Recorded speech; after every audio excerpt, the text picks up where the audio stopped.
ಓಂ ನಮೋ ಭಗವತೆ ವಾಸುದೇವಾಯ.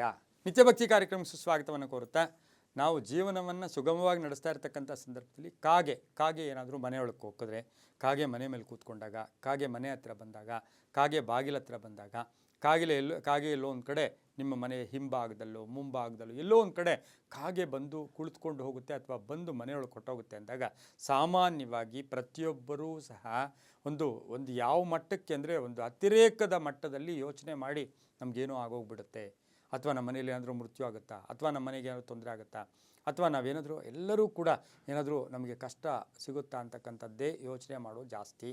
ಯಾವಾಗಲೂ ಕೂಡ ನಾವು ಕೆಲವು ವಿಷಯಗಳಲ್ಲಿ ನಮಗೆ ಶುಭನೂ ಇದೆ ಅಶುಭನೂ ಇದೆ, ಹಾಗಂತ ಕೆಲವು ಸಂದರ್ಭಗಳಿಗೆ ಕಾಗೆಗೆ ನಾವು ಪ್ರಾಶಸ್ತ್ಯ ಕೊಟ್ಟರೂ ಕೂಡ ಇವತ್ತಿನ ದಿವಸ ನಮ್ಮ ಸಂಸ್ಕೃತಿ, ನಮ್ಮ ಪರಂಪರೆ, ನಮ್ಮ ಸನಾತನ ಧರ್ಮದಲ್ಲಿ ಕಾಗೆ ಪಿತೃಗಳ ಸಂಕೇತ, ಪಿತೃಗಳ ಒಂದು ರೂಪ ಅಥವಾ ಕಾಗೆಯ ರೂಪದಲ್ಲಿ ಪಿತೃಗಳಿರ್ತಾರೆ ಅಂತಕ್ಕಂಥ ಒಂದು ಭಾವನೆ ನಮ್ಮ ಹಿಂದಿನ ಪರಂಪರೆಯಿಂದಲೂ ಕೂಡ ಬರ್ತಾ ಇದೆ.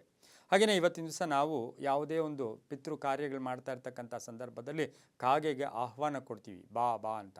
ಅದೇ ಕಾಗೆ ನಮಗೆ ಅಪ್ಪಿತಪ್ಪಿ ಮನೆಯೊಳಕ್ಕೆ ಬಂದುಬಿಟ್ರೆ ನಾವು ತಕ್ಷಣ ಹೇಳ್ತಕ್ಕಂಥದ್ದು ಕೆಲವು ವಿಚಾರಗಳು, ಎಲ್ಲರೂ ಅಲ್ಲ, ಕೆಲವರು ಆ ಮನೆ ಬಿಟ್ಬಿಡಿ, ಆ ಮನೆ ಮಾರಿಬಿಡಿ, ಆ ಮನೆ ಒಳ್ಳೆಯದಲ್ಲ.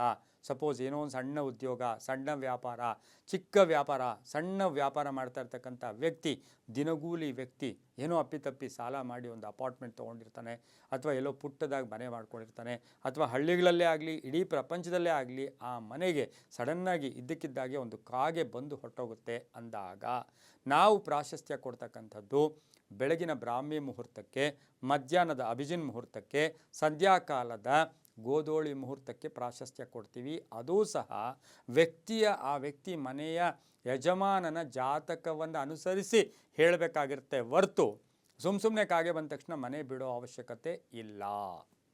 ಯಾವಾಗಲೂ ಆ ಸಂದರ್ಭದಲ್ಲಿ ಏನು ಮನೆಯ ಯಜಮಾನನ ಜಾತಕವನ್ನು ನೋಡಿದಾಗ ಆ ಕಾಗೆ ಬಂದು ಏನೋ ಪಿತೃ ಕಾರ್ಯ ಮಾಡಪ್ಪ, ಎಲ್ಲೋ ಪಿತೃಗಳು ಮರ್ತೋಗಿದೆಯಪ್ಪ, ಅಂತಹ ಒಂದು ಸಂದೇಶ ಇಲ್ಲಿ ನಿಮ್ಗೆ ಬಂದಿದೆಯಪ್ಪ, ಅಥವಾ ಏನೋ ಒಂದು ಕಾರ್ಯ ಮಾಡಪ್ಪ ಅಂತ ಹೇಳ್ಬೋದು. ಆ ಮನೆಯಲ್ಲಿ ಪಂಚಗವ್ಯವನ್ನು ಸಿಂಪರಣೆ ಮಾಡಿ ಆ ಮನೆಯಲ್ಲಿ ನೀವು ಸಾಧ್ಯವಾದಷ್ಟು ಒಂದು ಶಿವಪುರಾಣ ಇರ್ಬೋದು, ಶಿವನಿಗೆ ಸಂಬಂಧಿಸಿರ್ತಕ್ಕಂಥ ಏನಾದರೂ ಒಂದು ಭಜನೆ ಅಥವಾ ಶಿವನಿಗೆ ಸಂಬಂಧಿಸಿರ್ತಕ್ಕಂಥ ನಾಮಾವಳಿಗಳನ್ನು ಅಥವಾ ಶಿವನ ಅಭಿಷೇಕವನ್ನು ನೀವೇ ಮಾಡಿಕೊಂಡ್ರೆ ಮನೆ ಬಿಡೋಷ್ಟಿಲ್ಲ. ಯಾವುದೇ ಕಾರಣಕ್ಕೂ 3 ತಿಂಗಳು ಮನೆ ಬಿಡಿ ಅಂತ ಹೇಳೋದು, ಅಥವಾ ಮನೆ ಬಿಟ್ಟು ಹೊರಟೋಗಿ ಅದ್ರ ಜೊತೆಗೆ ಮಾರಿಬಿಡಿ, ಇವೆಲ್ಲ ಬರ್ತವೆ. ಆದರೆ ಕಾಗೆ ಮನೆ ಹೊಕ್ಕರೆ ಸಾಧ್ಯವಾದಷ್ಟು ಮನೆ ಬಿಡುವ ಅವಶ್ಯಕತೆ ಇಲ್ಲ.